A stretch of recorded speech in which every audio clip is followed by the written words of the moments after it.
You are listening to the Central Indiana High School Regional Scoreboard Show, only on the Central Indiana Sports Report.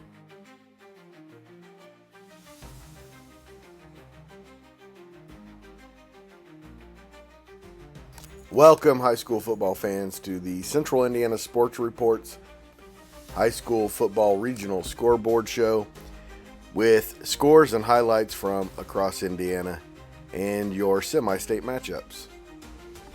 Please forgive us for being a little late, about 12 hours late in fact, but this is essentially a one-man operation, so that's going to happen from time to time. I'll be back on Wednesday, joined by Michelle Garman of the Tipton Tribune and Elwood Call Leader, and perhaps others, to preview the semi-state games and make our predictions. Then we'll be back on Friday night to tell you who's going to state. And if you're also a high school basketball fan, we will have high school basketball scoreboards coming up starting next week.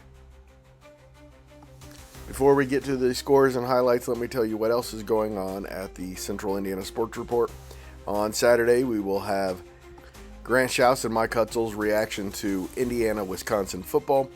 And on Sunday, we will have Jake Dunn's reaction to Purdue-Washington football and Purdue-Akron basketball.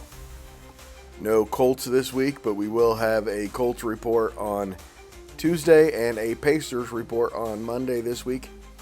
I think we may also have an IndyCar report and a college basketball report as well. Please consider those plans tentative. And our regional scores and highlights begin now.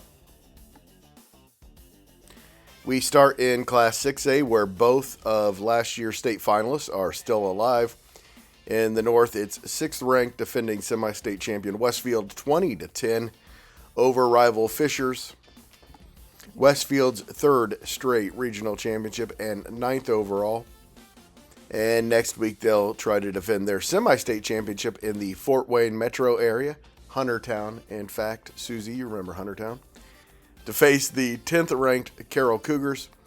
Senior Zane Newsom had a couple of sacks and 7 tackles in the win for the Shamrocks. And Carroll advanced to the semi-state by upsetting unbeaten 5th-ranked Penn 41-30 behind an amazing performance by junior quarterback Gabe Friesinger. 424 passing yards, 102 rushing yards, and 3 touchdowns. It's Carroll's first regional championship since their state runner-up finish in 2022, handing Penn its first loss of the season, the week after Penn handed Crown Point its first loss of the season. And in the South, defending state champion Brownsburg had a little trouble against reigning 5A state champion Decatur Central, which moved up to 6A because of its success in 5A. Final score was number 1 Brownsburg 47, number 8 Decatur Central 23. The Bulldogs are still unbeaten and snaps the Hawks' 9-game winning streak. It's the 5th regional championship overall for Brownsburg after they won their first in over 30 years last year on their way to the state championship. A.J. Job scored 4 touchdowns for the Bulldogs in their 27th win in a row, and will face number 11 Warren Central next week in the semi-state. I'm surprised Brownsburg and Warren Central haven't played each other in 16 years. And a lot of that is because Warren Central could not get past Center Grove over the last few years. The Warriors won their first regional championship and their first postseason win over Center Grove, not coincidentally, since 2018 with a 24-13 victory over the 3rd-ranked Trojans on Friday night. Warren Central entered the postseason just 5-4 and on a 3-game losing streak. On Friday night, they jumped out to a 17-0 lead, fell behind 21-17 in the 3rd quarter, then won it on a 4th quarter Jack Quillen to Zechariah Wallace TD pass. It was the 2nd Quillen to Wallace touchdown pass of the night for Warren Central. So once again, in the Final Four in Class 6A, it'll be Westfield against Carroll in Huntertown and Warren Central at Brownsburg.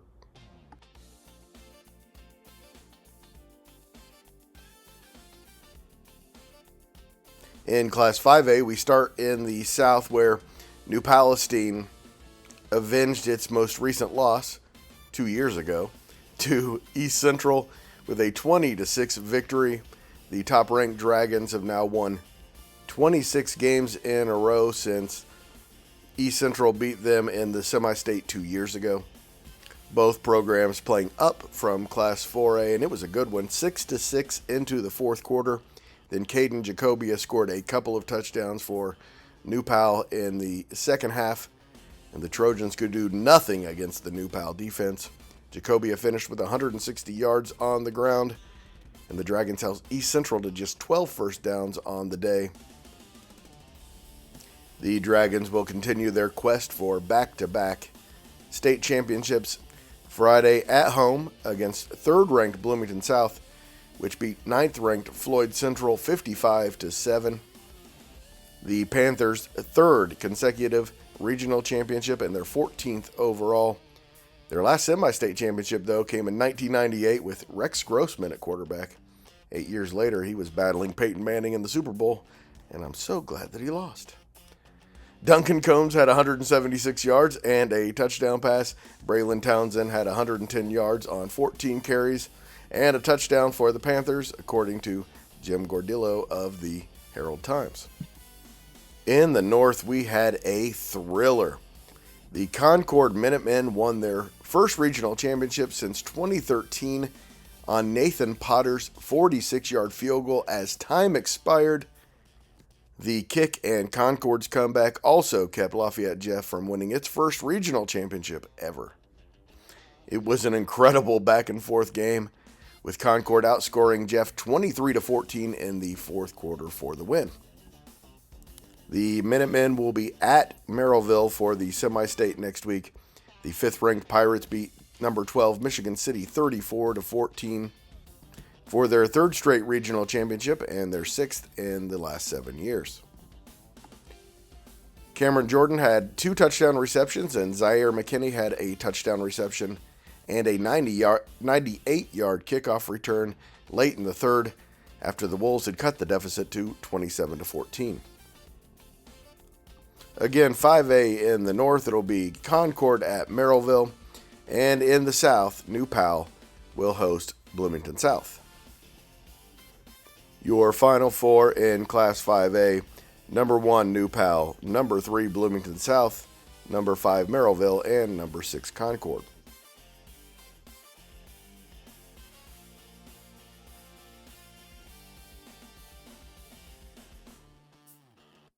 In Class 4A, the South went as expected, with number 5, Roncalli defeating number 12, Yorktown 31-27, and third-ranked Heritage Hills defeating Martinsville 35-19 as expected. For Roncalli, Colin Ash ran for 2 touchdowns and threw one to Alex Jarvis, who finished with 116 receiving yards to go along with his 85 yards on the ground for the now 18-time regional champion Royals. It is their first regional championship since 2022. They will now play for their 14th trip to the state finals on Friday at home against Heritage Hills after the reigning Class 3A champion Patriots dominated Martinsville as expected and are the 4A state champions as long as they have Jack Goldsberry. But next week is going to be a doozy at Roncalli, and all 4 teams remaining in Class 4A are capable of winning a state championship. In the North, it was number 7 Dwenger 39-27 over Lebanon, and 8th-ranked South Bend St. Joseph 10-7 over Hobart to set up an all-Catholic showdown in the Class 4A North semi-state in Fort Wayne. Dwenger won its 23rd regional championship, but its first since 2019. In Lebanon's just second regional appearance ever, its first in 28 years. One of the best seasons in Tiger history in the first year under Josh Yoder. In his final game at Lebanon, Chris Hill threw for 230 yards and 3 touchdowns and also ran for 62 yards. He was a big reason Lebanon won 10 games in a season for the first time in 28 years. South Bend St. Joseph is 12-1 after its 10-7 win over Hobart, their first regional championship since 2015. They will try to win their fifth semi-state Friday at five-time state champion Dwenger. It's the 8th regional championship all-time for St. Joe. Again, the Final Four in Class 4A, it's number 3 Heritage Hills, number 5 Roncalli, number 7 Dwenger, and number 8 South Bend St. Joe.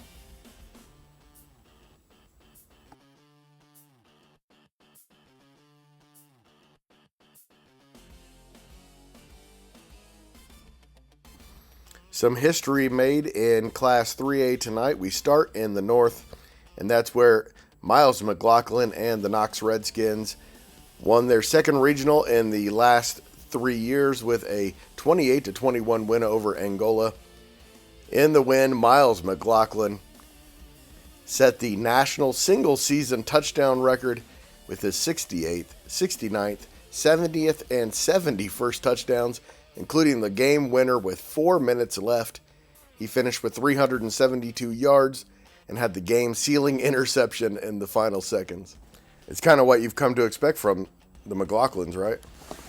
Expect the best. Next Friday, when Knox plays for its first semi-state championship ever, McLaughlin will have a chance to break more national rushing records, including Derrick Henry's career rushing record is within reach, particularly if Knox is able to beat Fort Wayne Luers, which defeated Twin Lakes 14-7 in Monticello. Luers scored all 14 second-half points for their 24th regional championship in program history and 4th straight. The defending semi-state champions got 160 yards from Brandon Gaither Jr., according to Summit City Sports. So next Friday, it'll be Luers at Knox for the semi-state championship. By the way, really nice run for Angola, which entered the sectional at 4-5 and won their first sectional championship since 2018 and fell just short of their first regional since winning it under Don Harder in 1992. Don Harder, one of my all-time favorites. I'm tired of looking at it. In the South, Cascade won its first regional championship in program history with a 37-33 win over 5th-ranked Lawrenceburg. Incredible job by Connor Simmons at Cascade. That team could beat you in so many different ways. In their first semi-state ever, next Friday, the Cadets will host number 2 Gibson Southern with a trip to the state finals on the line. Second-ranked Gibson Southern, the favorites to win the Class 3A title, after knocking off number 1 Evansville Memorial in the sectional semifinal, had little trouble with Indian Creek, 42-14 to improve to 12-1 on the year. Quarterback Zach Foster ran for 3 scores for the Titans. It's the 6th regional title in 14 years under the great Nick Hart. I think we can say great now. Should be an incredible matchup Friday in Clayton. Again, your Final Four in Class 3A. Number 2, Gibson Southern. Number 3, Cascade. Number 4, Knox. And number 14, Luers. We should never be surprised that Luers makes the Final Four despite being ranked 14th.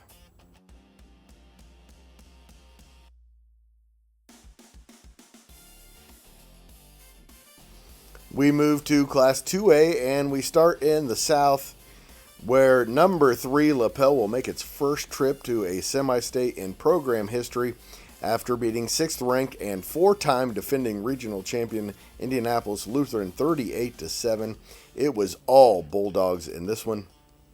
The first regional championship since any in Madison County since Elwood did it in 1987. Devin Craig was 17 for 25 for 347 yards and 3 touchdowns, almost all in the first half, according to Rob Hunt of the Anderson Herald-Bulletin, who will join us right after I finish giving you the scores and highlights. Madison County will host its first semi-state ever next Friday when Brownstown Central comes to town. The second-ranked Braves, led by the great Reed May, got its revenge on Friday night in a 43-12 win over number 10 Linton. The Miners upset Brownstown Central in the regional last year. This year there was no doubt it was going to be Brownstown from the start. It was 8-0 after a safety and 2 field goals. Then Brownstown had a Hail Mary for a touchdown to end the first half and returned the second half opening kickoff for a touchdown and never looked back.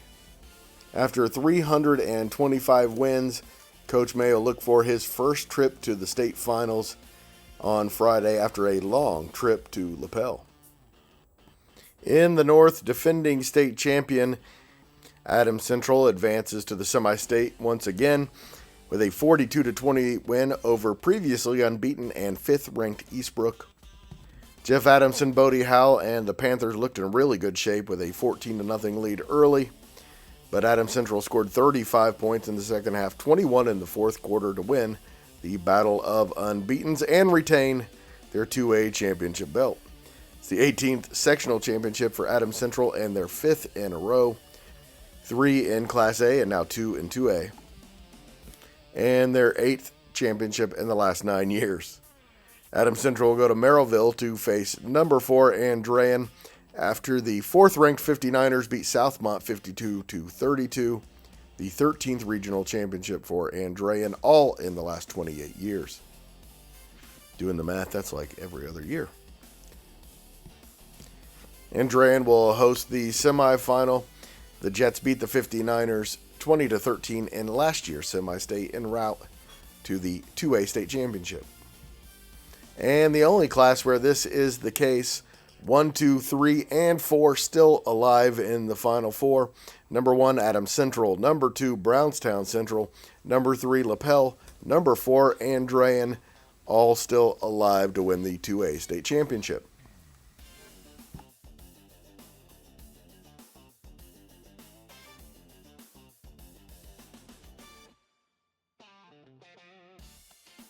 We start in the South in Class A, and that's where number 4 South Putnam defeated number 12 Sheridan 26-6. The first regional championship for South Putnam since 2001. The Eagles will be at Milan next Friday after the Indians upset defending state champion Providence.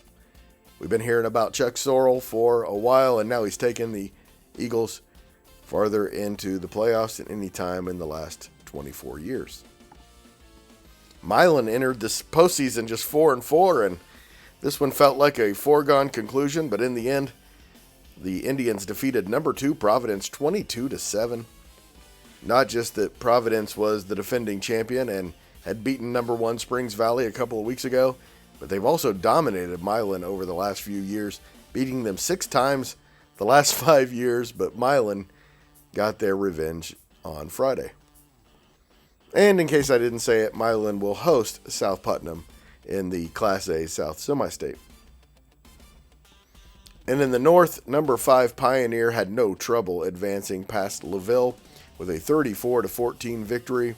The Panthers are now 12-1. Noah Van Meter rushed for 2 touchdowns, and Cole Stafford caught 2 touchdown passes for the Panthers in their first regional championship since 2020. Pioneer will be at South Adams next Friday for a semi-state after the Starfires held off North Adams for a 25-22 win to defend their regional championship. It's the 5th regional crown in South Adams history. Derek McKean caught 7 passes for 120 yards and 2 touchdowns for the Starfires, according to Burn Witness Media and Sam Frick of A&EC Sports. And once again, the Final Four in Class A. Lots of upsets in the smallest class. It's number 4 South Putnam, number 5 Pioneer, number 10 South Adams, and Milan, the only unranked team in any class that will be playing on Friday night. Thank you so much for listening. Please do us a huge favor. Share this podcast with a high school football fan in your life and help us spread the word that the Central Indiana Sports Report is here talking about Central Indiana sports every single day. Central Indiana Sports Report is a product of ITG Media. And I love Susie.